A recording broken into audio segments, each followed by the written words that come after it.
بسم اللہ الرحمن الرحیم 5 رجب المرجب ولادت باسعادت امام نقی علیہ السلام سے منسوب ہے، اور میں اس موقع پہ چاہتی ہوں کہ یقیناً ہم سب کو چاہیے کہ سب سے پہلے اپنے امام زمانہ علیہ السلام کی خدمت میں مبارکباد پیش کریں،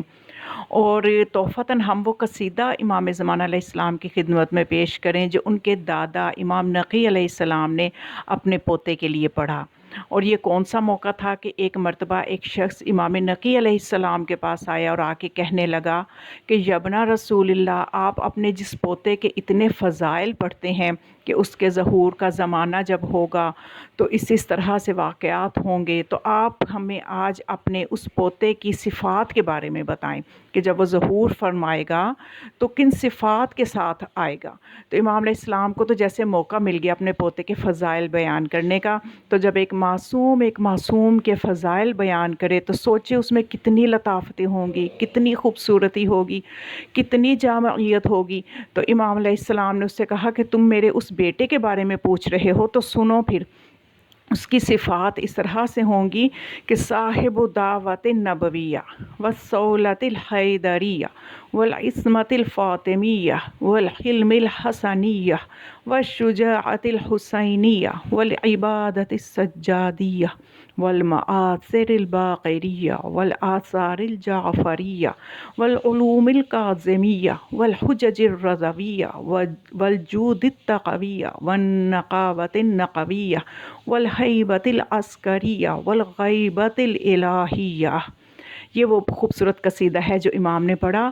کہ ہر امام 11 اماموں کی اور چہاردہ معصومین میں سے جناب رسول خدا صلی اللہ علیہ وآلہ وسلم، مولا علی علیہ السلام، بی بی فاطمہ سلام اللہ علیہا، یعنی جو 13 معصوم ہیں، ان 13 معصوم کی جو صفت اپنے زمانے میں ان کے لیے خاص اور غالب رہی، وہ تمام صفات جمع ہو جائیں گی امام زمانہ علیہ السلام میں، کہ ان کا انداز دعوت نبی صلی اللہ علیہ وآلہ وسلم جیسا ہوگا، ان کی صولت حیدر کرار جیسی ہوگی، ان کی عصمت فاطمہ سلام اللہ علیہا جیسی ہوگی، ان کا حلم حسن کی طرح ہوگا، شجاعت حسین کی طرح ہوگی، عبادت سجاد کی طرح ہوگی، اور ان کے اثرات جو ہیں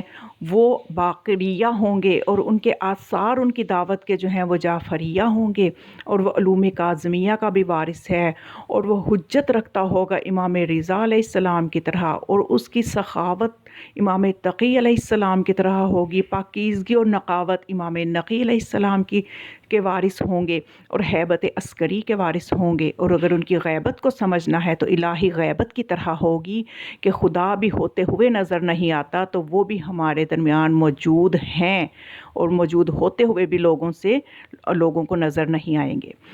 تو یہ وہ قصیدہ ہے جو امام نقی علیہ السلام نے پڑھا۔ یہ خوبصورت قصیدہ آپ خود بھی یقیناً آپ کی روح کو تازگی ملی ہوگی، ایمان کو تازگی ملی ہوگی۔ اس خوبصورت قصیدے کو